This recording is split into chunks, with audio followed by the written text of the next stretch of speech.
కేంద్ర హోంమంత్రి అమిత్ షా 3 ముఖ్యమైన బిల్లులను ప్రవేశపెట్టేందుకు సిద్ధమయ్యారు. వీటిలో ఒకటి 130వ రాజ్యాంగ సవరణ బిల్లు.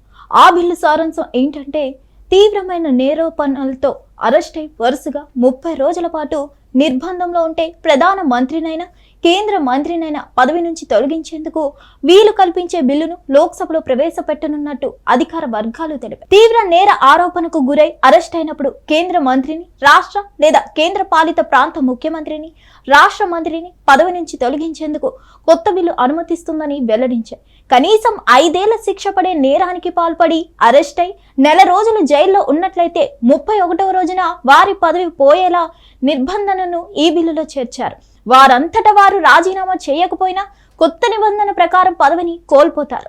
తీవ్ర అభియోగాలు ఎదుర్కొంటున్న మంత్రులని తొలగించడానికి రాజ్యాంగంలో ఇంతవరకు నిబంధనలు లేవని బిల్లు ముసాయిదా పేర్కొంటుంది.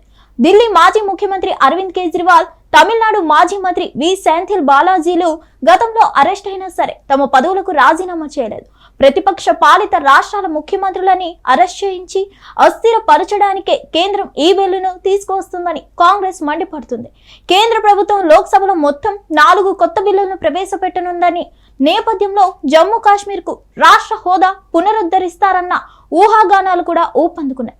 130వ రాజ్యాంగ సవరణ బిల్లు 2025, కేంద్ర పాలిత ప్రాంత ప్రభుత్వ బిల్లు 2025, జమ్మూ కాశ్మీర్ పునర్వ్యవస్థీకరణ బిల్లు 2025, ఆన్లైన్ గేమింగ్ ప్రోత్సాహం నియంత్రణ బిల్లు 2025లను లోక్సభలో ప్రవేశపెట్టనున్నారని అధికారిక వర్గాలు తెలిపాయి. కొన్ని బిల్లుల్ని సంయుక్త పార్లమెంటరీ సంఘాలకు నివేదించనున్నట్లు లోక్సభ ఎజెండా చెప్తుంది. కొత్తగా ప్రవేశపెట్టనున్న జమ్మూ కాశ్మీర్ బిల్లు ఆ ప్రాంతానికి రాష్ట్ర హోదా కల్పిస్తుందా అనే ఊహాగానాలకు ఆయువు పోసింది. ఆన్లైన్ గేమింగ్ రంగంలో దుర్వినియోగం, అక్రమ బెట్టింగ్ కార్యకలాపాలను నియంత్రించేందుకు కేంద్ర కేబినెట్ కీలక నిర్ణయం తీసుకుంది.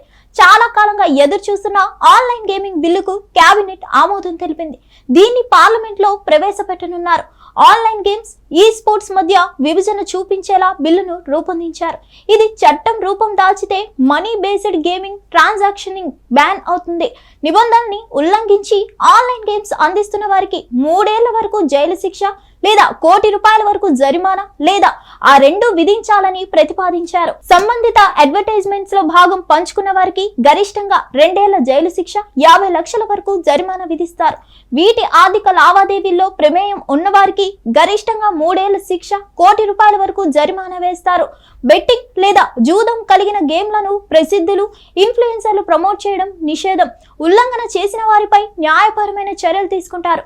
వినోదం కోసం రూపొందిన సాధారణ గేమ్లపై ఎలాంటి పరిమితులు ఉండవు.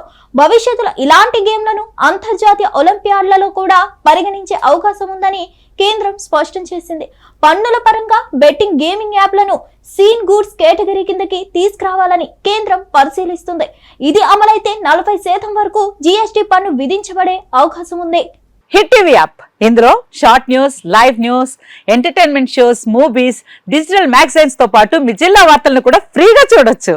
ఇంకెందుకు ఆలస్యం, వెంటనే హిట్ టీవీ యాప్ ని డౌన్లోడ్ చేసుకుని ఫ్రీగా ఎంటర్టైన్మెంట్ పొందండి. Hit TV app. Hit TV app. Please download hit TV app. Hit TV app ని ఫ్రీగా డౌన్లోడ్ చేసుకుని ఎంజాయ్ చేయండి. మీకు నచ్చిన ఎంటర్టైన్మెంట్ కోసం హిట్ టీవీ యాప్ ని ఫ్రీగా డౌన్లోడ్ చేసుకుని ఎంజాయ్ చేయండి. హిట్ టీవీ యాప్ ని డౌన్లోడ్ చేసుకుని ఆస్వాదించండి, ఆశీర్వదించండి. ఇంతమంది సెలబ్రిటీలు హిట్ టీవీ యాప్ ని డౌన్లోడ్ చేసుకోండి అని చెప్తున్నారంటే ఎంత మంచి యాప్ ఆలోచించండి.